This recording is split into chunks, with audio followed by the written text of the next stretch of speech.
ಮಧ್ಯಾಹ್ನದ ಶುಭಾಶಯಗಳು ವಿದ್ಯಾರ್ಥಿಗಳೇ. ಓದುವುದಲ್ಲಿ ನಾವು ಮೂರನೇ ಒಂದು ಗದ್ಯ ಭಾಗ ಗಾನಯೋಗಿ ಪಂಡಿತ್ ಪುಟ್ಟರಾಜ್ ಗವಾಯಿಗಳು ಈ ಒಂದು ಗದ್ಯ ಭಾಗದ ಪ್ರಶ್ನೋತ್ತರಗಳನ್ನ ಚರ್ಚೆ ಮಾಡ್ತಾ ಇದ್ದೀವಿ. ಇಲ್ಲಿ ಅದರ ಒಂದು ಮುಂದುವರೆದ ಭಾಗ ಇವತ್ತು ನೋಡೋಣ. ಇಲ್ಲಿ ಗಾನಯೋಗಿ ಪಂಡಿತ್ ಪುಟ್ಟರಾಜ್ ಗವಾಯಿಗಳು ಪುಟ್ಟರಾಜ್ ಗವಾಯಿ ಇದು ಗದ್ಯದ ಒಂದು ಶೀರ್ಷಿಕೆಯಲ್ಲಿರ್ತಕ್ಕಂಥದ್ದು ನಿಮಗೆಲ್ಲ ಗೊತ್ತು. ಇದು ಮೂರನೇ ಗದ್ಯ. ಇಲ್ಲಿ ಹೋದ ಅವಧಿಯಲ್ಲಿ ನಾವು ಒಂದು ವಾಕ್ಯದ ಪ್ರಶ್ನೆಗಳನ್ನ, ಹಾಗೇನೆ 3-4 ವಾಕ್ಯದ ಪ್ರಶ್ನೆಗಳನ್ನ, 8-10 ವಾಕ್ಯದ ಪ್ರಶ್ನೆಗಳನ್ನ ನಾವು ಚರ್ಚೆ ಮಾಡಿದ್ದೀವಿ. ಈ ಒಂದು ಅವಧಿಯಲ್ಲಿ ಸಂದರ್ಭಗಳನ್ನ ವಿವರಣೆ ಮಾಡಿ ಏನಪ್ಪ ಅಂದ್ರೆ ವಿವರಣೆ ಮಾಡೋದನ್ನ ಚರ್ಚೆ ಮಾಡೋಣ. ಇವಾಗ ಮೊದಲನೇ ಸಂದರ್ಭ ನೋಡ್ರಿ, ಹರಿಯುವುದರ ಬದಲು ಗುಡ್ಡಿನ ಹರಿದು ಕಣ್ಣು ಹೋಗಿ ಬಿಟ್ಟವು ಅಂತ ಹೇಳಿ ಪ್ರಶ್ನೆ ಇದೆ. ಇಲ್ಲಿ ಹರಿಯುವುದರ ಬದಲು ಗುಡ್ಡಿನ ಹರಿದು ಕಣ್ಣು ಹೋಗಿ ಬಿಟ್ಟವು ಅಂತ ಹೇಳಿ ಪ್ರಶ್ನೆ ಇದೆ. ಇಲ್ಲಿ ನಿಮ್ಗೆಲ್ಲ ಗೊತ್ತು ಸಂದರ್ಭವನ್ನು ಯಾವ ರೀತಿಯಾಗಿ ಬರ್ತೀವಿ ಅನ್ನೋದು. ಇಲ್ಲಿ ಪಾಠ ಗಾನಯೋಗಿ ಪಂಡಿತ್ ಪುಟ್ಟರಾಜ್ ಗವಾಯಿ, ಲೇಖಕರು ರಮೇಶ್ ಗೌಡ MK. ಹಾಗೇನೆ ಈ ಗದ್ಯದ ಒಂದು ಆಕಾರ ನಾವು ಏನಂತ ಹೇಳ್ತೀವಪ್ಪ ಅಂದ್ರೆ, ಇಲ್ಲಿ ಆಕಾರವನ್ನ ಕೊಟ್ಟಿಲ್ಲ, ನೇರವಾಗಿ ಏನಪ್ಪ ಅಂದ್ರೆ ಸಂದರ್ಭವನ್ನ ನೋಡೋಣ. ಇಲ್ಲಿ ಸಂದರ್ಭ ನೋಡ್ರಿ, ಹರಿಯುವುದರ ಬದಲು ಗುಡ್ಡಿನ ಹರಿದು ಕಣ್ಣು ಹೋಗಿ ಬಿಟ್ಟವು ಅಂತ ಹೇಳಿ ಪ್ರಶ್ನೆ ಇದೆ. ಇಲ್ಲಿ ಸಂದರ್ಭ ಇದೆ. ಪುಟ್ಟರಾಜರು ಕಣ್ಣು ಕಳೆದುಕೊಂಡ ಬಗ್ಗೆ ಹೀಗೆ ಹೇಳಿದ್ದಾರೆ ಅಂತ ಹೇಳ್ಬೇಕಲ್ಲಿ. ಪುಟ್ಟರಾಜರು ತಮ್ಮ ಕಣ್ಣುಗಳನ್ನು ಕಳೆದುಕೊಂಡ ಬಗೆಯನ್ನು ಹೀಗೆ ಹೇಳಿದ್ದಾರೆ. ಓಕೆ, ವಿವರಣೆಯನ್ನು ಯಾವ ರೀತಿಯಾಗಿ ಹೇಳ್ತಿರಪ್ಪ ಅಂದ್ರೆ ನೋಡ್ರಿ, ವಿವರಣೆಯನ್ನು ಯಾವ ರೀತಿಯಾಗಿ ಹೇಳ್ಬೇಕು ಅಂದ್ರೆ, ಪುಟ್ಟರಾಜರು ಹುಟ್ಟಿದ 6 ತಿಂಗಳಲ್ಲಿ ಕಣ್ಣುಗಳನ್ನ ಕಳೆದುಕೊಂಡಿದ್ದಾರೆ. ಅವರ ಕಣ್ಣಿಗೆ ಏನಪ್ಪ ಅಂದ್ರೆ ಕಣ್ಣು ಬೇನೆ ಬಂದು ಕಣ್ಣಿಗೆ ಪರಿ ಬಂದು, ಅವಾಗ ಅದನ್ನು ತೆಗೆಸಲಿಕ್ಕೆ ಏನಪ್ಪ ಅಂದ್ರೆ ನಾಟಿ ವೈದ್ಯರು ಏನ್ ಮಾಡಿರ್ತಾರಪ್ಪ ಅಂದ್ರೆ ತೊಣಸೆಯನ್ನ ಮುಟ್ಟಿಸ್ಲಿಕ್ಕೆ ಹೇಳಿರ್ತಾರೆ. ತೊಣಸೆ ಅಂದ್ರೆ ನಾಯಿಯ ಮೇಲೆ ಕೂಡತಕ್ಕಂತ ಒಂದು ವಿಧದ ಹುಳು ಅಂತ ಹೇಳ್ತಿರ್ತೀವಿ. ಆ ತೊಣಸೆಯನ್ನ ಮುಟ್ಟಿಸ್ಲಿಕ್ಕೆ ಹೇಳಿರ್ತಕ್ಕಂಥ ಒಂದು ಸಂದರ್ಭದಲ್ಲಿ ಆಗ ತೊಣಸೆ ಕೈ ಜಾರಿ ಕಣ್ಣಲ್ಲಿ ಬೆತ್ತು ಅಂತ ಹೇಳುತ್ತದೆ. ಅವಾಗ ಆ ತೊಣಸೆ ಇದ್ದುದು ಅಂದ್ರೆ ಆ ಪೊರೆಯನ್ನ ಹರಿಯೋದರ ಬದಲಾಗಿ ಕಣ್ಣು ಗುಡ್ಡಿಯನ್ನ ಘಾಸಿಗೊಳಿಸ್ತು ಅಥವಾ ಕಣ್ಣು ಗುಡ್ಡಿಯನ್ನ ಏನಪ್ಪ ಅಂದ್ರೆ ನಾಶಪಡಿಸಿತು. ಇದರಿಂದಾಗಿ ಪುಟ್ಟರಾಜರು ಕಣ್ಣುಗಳನ್ನ ಕಳೆದುಕೊಂಡೆ ಅಂತ ಹೇಳಿ, ಅಂದ್ರೆ ಅದು ಹರಿಯುವುದರ ಬದಲಾಗಿ ಏನಪ್ಪ ಅಂದ್ರೆ ನನ್ನ ಹುಳು ಇದ್ದದು ಗುಡ್ಡಿನ ಹರಿದು ಕಣ್ಣು ಹೋಗಿ ಬಿಟ್ಟವು ಅಂತ ಹೇಳಿ ತಮ್ಮ ಜೀವನದಲ್ಲಿ ಆಗಿರ್ತಕ್ಕಂಥ ಒಂದು ಘಟನೆಯನ್ನ ಇಲ್ಲಿ ಹೀಗೆ ವಿವರಿಸಿದ್ದಾರೆ ಅಂತ ಹೇಳಿ, ಅಂದ್ರೆ ಲೇಖಕರು ಏನಪ್ಪ ಅಂದ್ರೆ ಈ ಪುಟ್ಟರಾಜ್ ಗವಾಯಿಗಳ ಒಂದು ಮಾತಿನಂತೆ ಇಲ್ಲಿ ವಿವರಿಸಿದ್ದಾರೆ ಅಂತ ಹೇಳ್ಬೇಕಲ್ಲಿ. ಏನಂತ ಹೇಳ್ತೀರಪ್ಪ ಅಂದ್ರೆ ವಿವರಣೆ, ಪುಟ್ಟರಾಜರು ಹುಟ್ಟಿದ 6 ತಿಂಗಳಲ್ಲಿ ಕಣ್ಣಿಗೆ ಪೊರೆ ಬಂದು, ಅವಾಗ ನಾಟಿ ವೈದ್ಯರು ಆ ತೊಣಸೆಯನ್ನು ಮುಗಿಸ್ಲಿಕ್ಕೆ ಹೇಳಿದಾಗ, ಅಂದ್ರೆ ನಾಯಿ ಮೇಲೆ ಕೂಡ್ತಕ್ಕಂಥ ಒಂದು ವಿಧದ ಒಂದು ಹುಳು, ಅವಾಗ ತೊಣಸೆ ಕಣ್ಣೊಳಗೆ ಬಿಡ್ತಕ್ಕಂಥ ಒಂದು ಸಂದರ್ಭದಲ್ಲಿ ಕೈ ಜಾರಿ ಏನಾಗ್ತದಪ್ಪ ಅಂದ್ರೆ ಆ ತೊಣಸಿದ್ದು ಹರಿಯುವುದರ ಬದಲಾಗಿ ಕಣ್ಣು ಗುಡ್ಡಿಯನ್ನ ತಿಂದು ಹಾಳು ಮಾಡಿತ್ತು ಅಂತ ಹೇಳಿ, ಈ ತರ ಪುಟ್ಟರಾಜರು ತಮ್ಮ ಒಂದು ಜೀವನದಲ್ಲಿ ಕಣ್ಣುಗಳನ್ನು ಕಳೆದುಕೊಂಡಿರ್ತಕ್ಕಂಥದ್ದನ್ನ ಇಲ್ಲಿ ಲೇಖಕರು ಹೀಗೆ ವಿವರಿಸಿದ್ದಾರೆ ಅಂತ ಹೇಳ್ಬೇಕು. ಇನ್ನ 2ನೇ ಪ್ರಶ್ನೆ, ಸಂದರ್ಭ 2ನೇದು, ಮಗು ಇಂದಿನಿಂದ ಇದು ನನ್ನ ಹಾರ್ಮೋನಿಯಂ ಅಲ್ಲ. ಇಂದಿನಿಂದ ಇದು ನನ್ನ ಹಾರ್ಮೋನಿಯಂ ಅಲ್ಲ. ನೋಡ್ರಿ, ಸಂದರ್ಭ ಯಾವಾಗಿನ ಸಂದರ್ಭ ಇದು?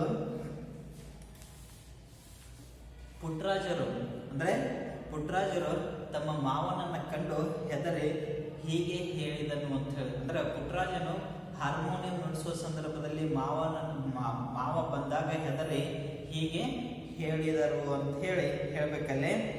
ವಿವರಣೆ ಏನ್ ಮಾಡ್ತಾರಪ್ಪ ಅಂದ್ರೆ, ಒಂದು ದಿನ ಪುಟ್ಟರಾಜರು ಮಾವ ಮನೆಯಲ್ಲಿ ಇಲ್ಲದೆ ಇರತಕ್ಕಂಥ ಒಂದು ಸಂದರ್ಭದಲ್ಲಿ ಮಾವನ ಒಂದು ಹಾರ್ಮೋನಿಯಂ ತೆಗೆದುಕೊಂಡು ನುಡಿಸ್ಲಿಕ್ಕೆ ಪ್ರಾರಂಭ ಮಾಡ್ತಾರೆ.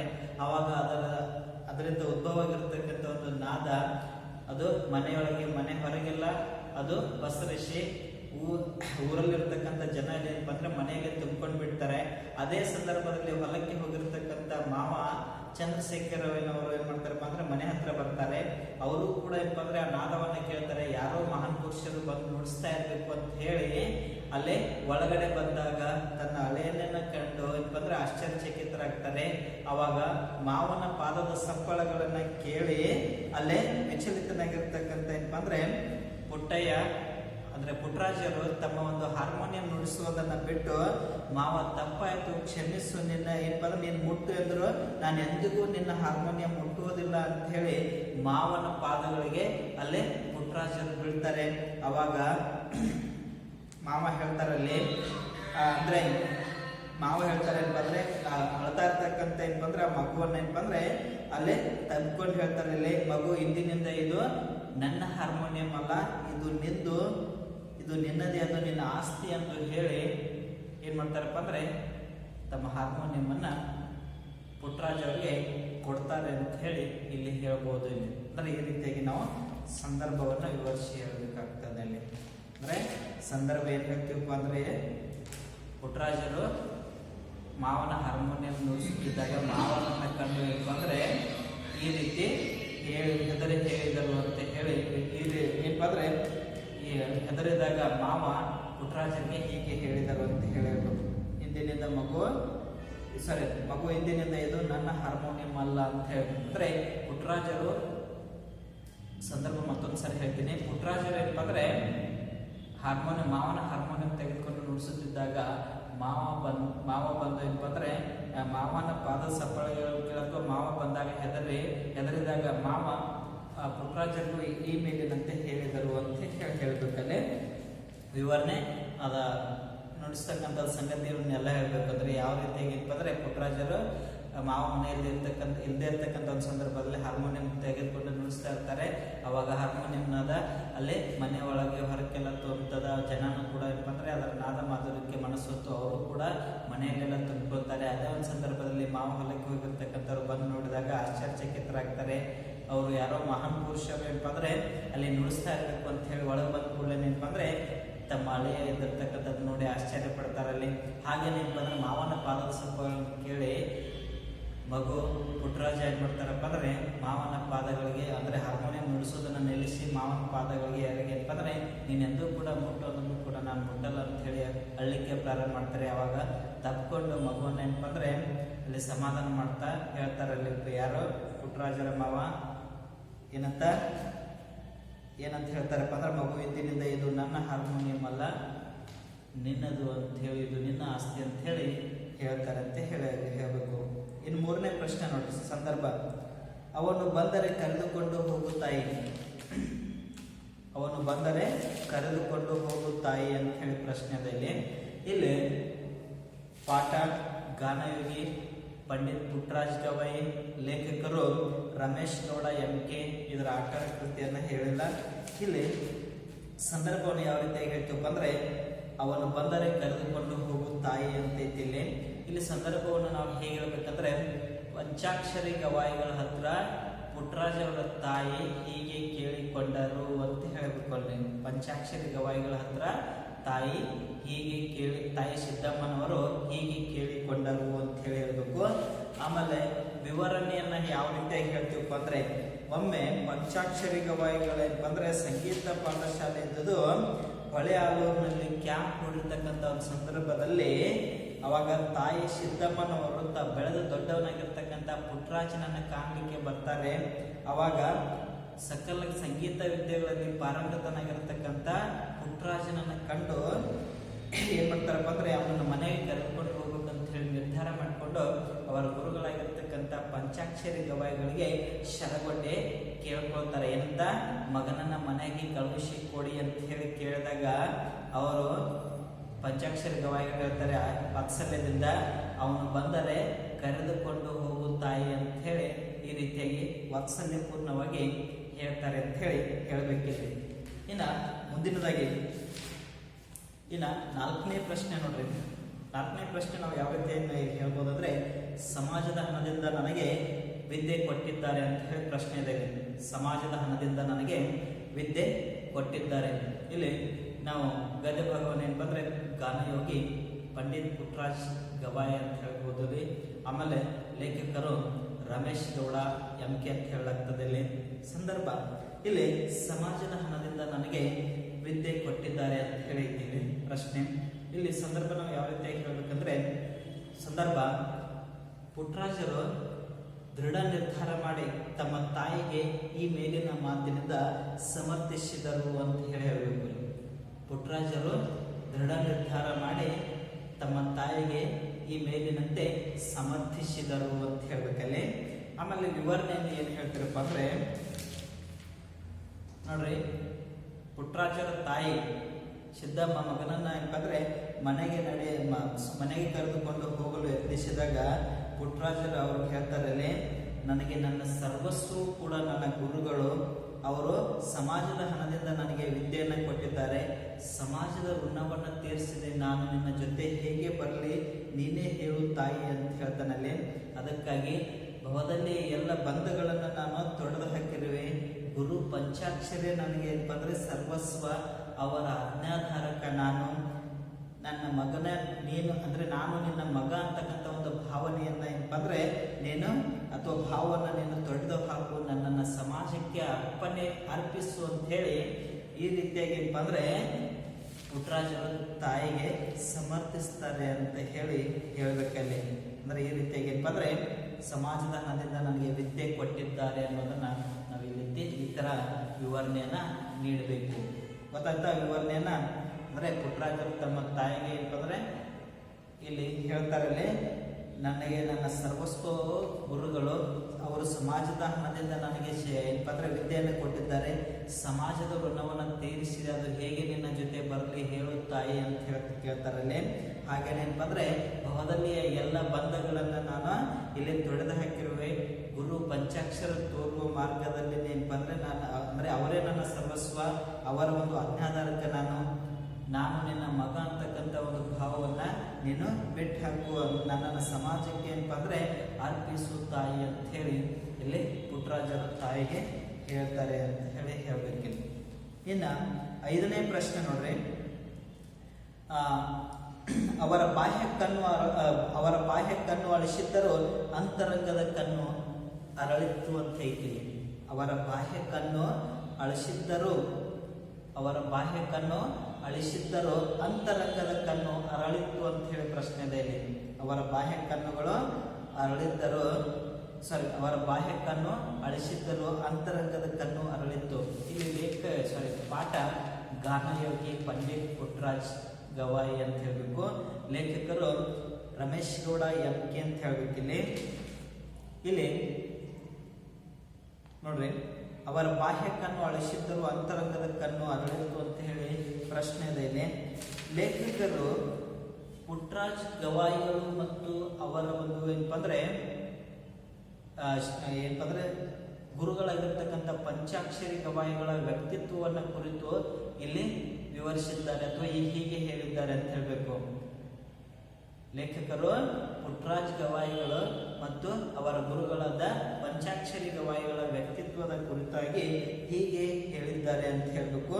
ವಿವರಣೆಯನ್ನ ಯಾವ ರೀತಿಯಾಗಿ ಹೇಳ್ತೀವಪ್ಪ ಅಂದ್ರೆ ನೋಡ್ರಲ್ಲಿ, ಬಾಲಕನಾಗಿರ್ತಕ್ಕಂಥ ಪುಟ್ಟರಾಜರು ಬಹು ಬೇಗನೆ ಏನಪ್ಪ ಅಂದ್ರೆ ತಮ್ಮ ಗುರುಗಳ ಒಂದು ಪ್ರೀತಿಯ ಶಿಷ್ಯನಾದ ಅಂತ ಹೇಳ್ಬೋದು ಇಲ್ಲಿ.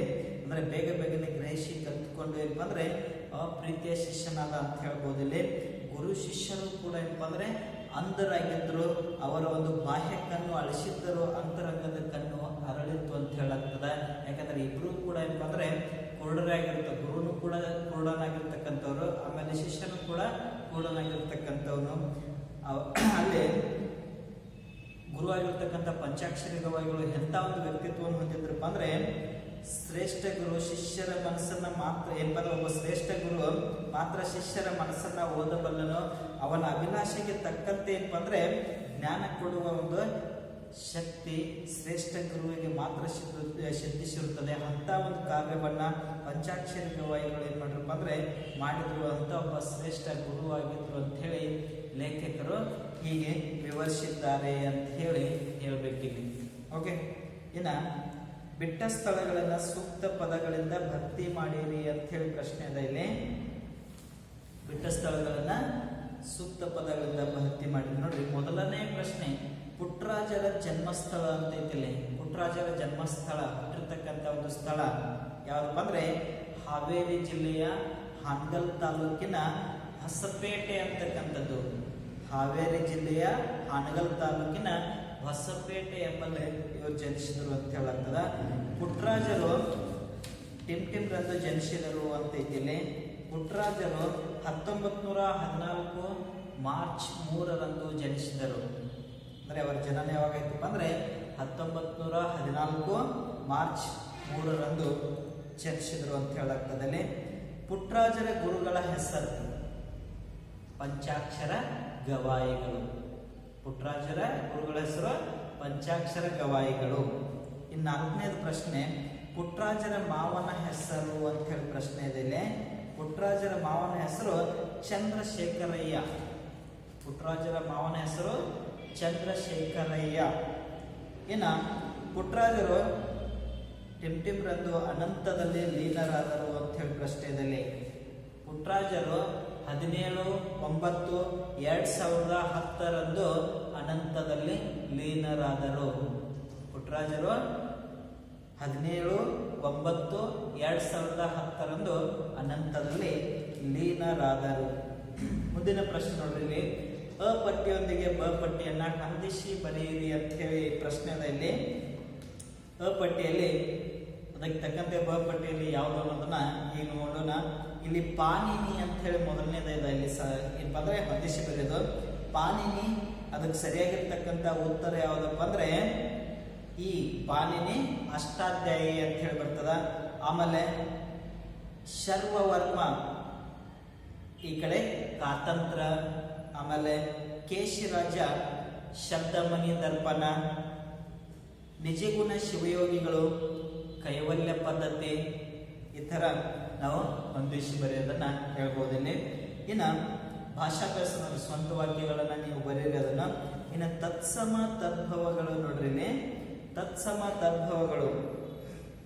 ತತ್ಸಮ ತದ್ಭವಗಳು ಇಲ್ಲಿ ಮೊದಲನೇದೇನಿದೆಪ್ಪ ಅಂದ್ರೆ ದೃಷ್ಟಿ ಇದೆ. ಇಲ್ಲಿ ಮೊದಲನೇದು ದೃಷ್ಟಿ ಇದೆ. ಇದನ್ನ ನಾವು ತದ್ಭವ ರೂಪದಲ್ಲಿ ದಿಟ್ಟಿ ಅಂತ ಹೇಳಿ ಹೇಳ್ತೀವಿ, ದಿಟ್ಟಿ. ಓಕೆ, ಎರಡನೇದಾಗಿ ಸಂಸ್ಕೃತ ಅಂತ ಇದೆ. ಇಲ್ಲಿ ಸಂಸ್ಕೃತ, ಇದನ್ನ ಸಕ್ಕದ ಅಂತ ಹೇಳ್ತೀವಿ ನಾವು. ಸಂಸ್ಕೃತ ಸಕ್ಕದ ಅಂತ ಹೇಳ್ತೀವಿ. ಆಮೇಲೆ ಮೂರನೇದಾಗಿ ಯೋಗಿ, ಇದು ಜೋಗಿ ಅಂತ ಹೇಳಿ ಹೇಳ್ತೀವಿ ಇದನ್ನ. ಹಾಗೇನೆ ಮುಂದಿನದಾಗಿ ಆಶ್ಚರ್ಯ ಇದ್ದದು, ಆಶ್ಚರ್ಯ ಇದ್ದದು ಅಚ್ಚರಿ ಅಂತ ಹೇಳ್ತೀವಿ ನಾವು.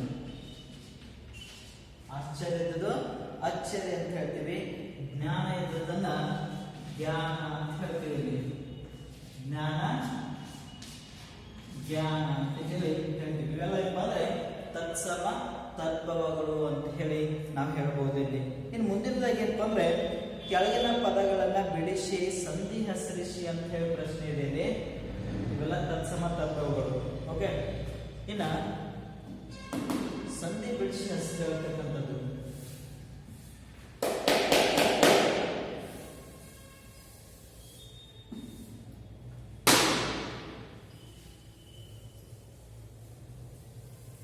ಸಂಧಿ ಬಿಡಿಸಿ ಹೆಸರು ಹೇಳಿರಿ ಅಂತ ಹೇಳಿದ್ದಾರೆ ಇಲ್ಲಿ. ಇಲ್ಲಿ ನೋಡ್ರಿ, ಮೊದಲನೇದು ಪಂಚಾಕ್ಷರ ಅಂತ ಐತಿ. ಮೊದಲನೇದು ಪಂಚಾಕ್ಷರ ಅಂತ ಹೇಳಿ ಪ್ರಶ್ನೆಗೆ ಇದನ್ನ ನಾವು ಪಂಚಾಲಿಕ್ ಅಕ್ಷರ ಅಂತ ಹೇಳ್ತೀವಿ. ಇಲ್ಲಿ ನೋಡ್ರಿ, ಪಂಚಾಲಿಕ್ ಅಕ್ಷರ ಅಂದಾಗ ಪೂರ್ವ ಪದ ಮತ್ತು ಉತ್ತರ ಪದದಲ್ಲಿ ನಾವು ನೋಡಿದಾಗ ಅಕಾರಗಳ ಆಕಾರ ಬಂದ್ರೆ ಆದೇಶವಾಗಿ ಆಕಾರ ಪದದಲ್ಲಿ ಅಂದ್ರೆ ಸವರ್ಣ ಸ್ವರಗಳು ಒಂದರ ಮುಂದೆ ಬಂದು ಅದೇ ಜಾತಿ ದೀರ್ಘ ಸ್ವರ ಆದೇಶವಾಗಿ ಬಂದ್ರೆ ಅದನ್ನ ಏನಂತ ಕರಿತೀವಿ? ಸವರ್ಣ ದೀರ್ಘ ಸಂಧಿ ಅಂತ ಹೇಳಿ ಕರಿತೀವಿ ನಾವು. ಏನಂತ ಕರಿತೀವಿ? ಸವರ್ಣ ದೀರ್ಘ ಸಂಧಿ ಅಂತ ಕರಿತೀವಿ ನಾವು. ಇದು ಸವರ್ಣ ದೀರ್ಘ ಸಂಧಿ.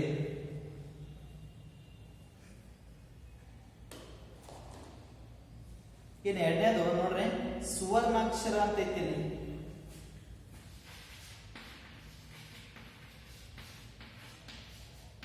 ಸುವರ್ಣಾಕ್ಷರ.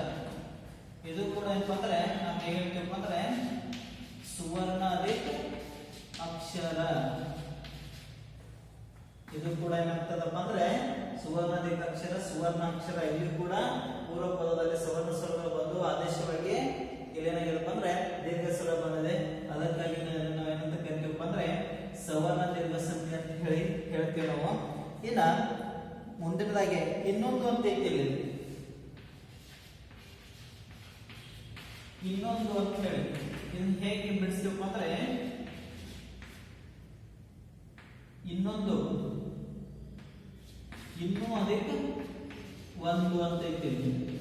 ಇಲ್ಲಿ ಪೂರ್ವ ಪದ ಮತ್ತು ಉತ್ತರ ಪದದಲ್ಲಿ, ಇಲ್ಲಿ ಪೂರ್ವ ಪದದಲ್ಲಿ ಹೂ ಇದೆ, ಉತ್ತರ ಪದದಲ್ಲಿ ಓ ಇದೆ.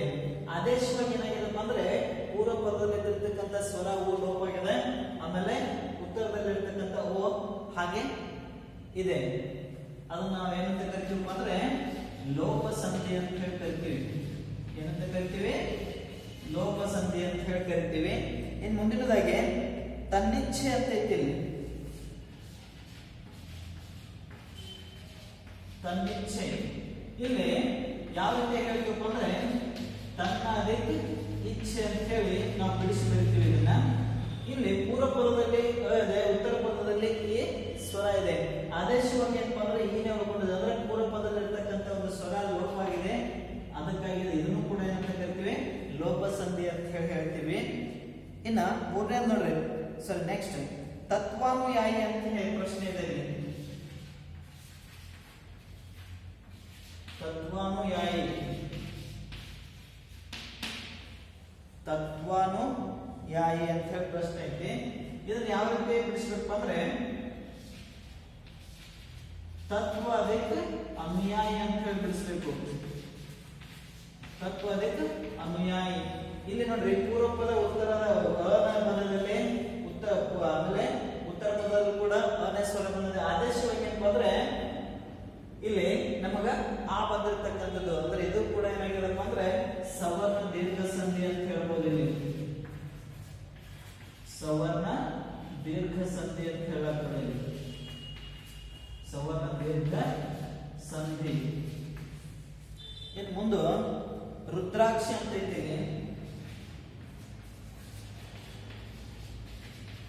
ಇದು ಕೂಡ ನೋಡ್ರಿ ಇಲ್ಲಿ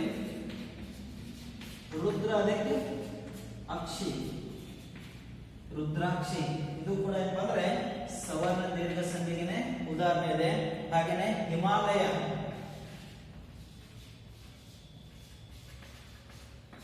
ಇದನ್ನ ಯಾವ ರೀತಿ ಬಿಡಿಸ್ಬೇಕು ಅಂದ್ರೆ ಹಿಮಾಲಯ ಆಲಯ, ಹಿಮಾಲಯ ಅಂತ ಹೇಳ್ತೀವಿ. ಇದು ಕೂಡ ಏನಾಗಪ್ಪ ಅಂದ್ರೆ ಸವರ್ಣ ಸ್ವರಗಳು ಒಂದರ ಮುಂದೆ ಬಂದ ಅಂದ್ರೆ ದೀರ್ಘ ಸ್ವರವಾಗಿ ಬಂದಿದ್ದಕ್ಕಾಗಿ ಇದನ್ನ ಸವರ್ಣ ದೀರ್ಘ ಸಂಧಿ ಅಂತ ಹೇಳಿ ಕರೀಬಹುದು. ಅಂದ್ರೆ ಈ ತರ ನಾವು ಇಲ್ಲಿ ಸಂಧಿಗಳನ್ನ ನೋಡಬಹುದು. ಸಂಧಿಗಳನ್ನ ನಾವು ಈಗಾಗಲೇ 9ನೇ ತರಗತಿಯಲ್ಲಿ ನೋಡಿರ್ತಕ್ಕಂಥದ್ದಿದೆ. ಮತ್ತೊಂದ್ಸರಿ ಸಂಧಿಯ ಒಂದು ಬೇರೆ ಅಂತಂದ್ರೆ ನಿಮ್ಗ ಆ ಪಾಠವನ್ನ ನಾನು ಮತ್ತೊಂದ್ಸರಿ ತಗೋತೀನಿ. ಇವಾಗ ಇದು ಇಷ್ಟು ಸಾಕು. ಇನ್ನು ಮುಂದೆ ಪದಗಳ ವಿರುದ್ಧಾರ್ಥಕ ಪದಗಳನ್ನ ಏನಂದ್ರೆ ನೋಡೋದಿಲ್ಲಿ ವಿರುದ್ಧಾರ್ಥಕ ಪದಗಳು.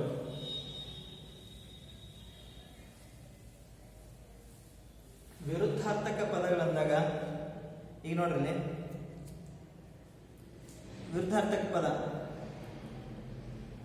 ಆಸಕ್ತಿ, ಅನಾಸಕ್ತಿ, ಶ್ರೇಷ್ಠ, ಕನಿಷ್ಠ ಅಂತ ಹೇಳ್ಬೋದು, ಗೌರವ, ಅಗೌರವ ಅಂತ ಹೇಳಲಾಗ್ತದೆ, ಹೊರಗೆ, ಒಳಗೆ, ಸ್ವೀಕರಿಸು, ನಿರಾಕರಿಸು, ಬಾಹ್ಯ, ಅಂತರಂಗ, ಸ್ವದೇಶಿ, ವಿದೇಶಿ, ಸ್ವಾತಂತ್ರ್ಯ, ಪರಾತಂತ್ರ್ಯ, ಸ್ವಾತಂತ್ರ್ಯ, ಪರಾತಂತ್ರ್ಯ. ಈ ಥರ ಏನಂತಂದ್ರೆ ನಾವು ಇವುಗಳನ್ನ ವಿರುದ್ಧಾರ್ಥಕ ಪದಗಳನ್ನ ನೋಡ್ಬೋದು.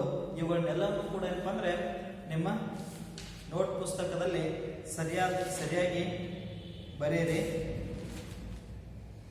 ಇನ್ನು ಮುಂದಿನ ಒಂದು ಅವಧಿಯಲ್ಲಿ ನಾವು ಹೊಸದಾಗಿ ಒಂದು ಪಾಠವನ್ನು ಪ್ರಾರಂಭ ಮಾಡೋಣ. ಧನ್ಯವಾದಗಳು.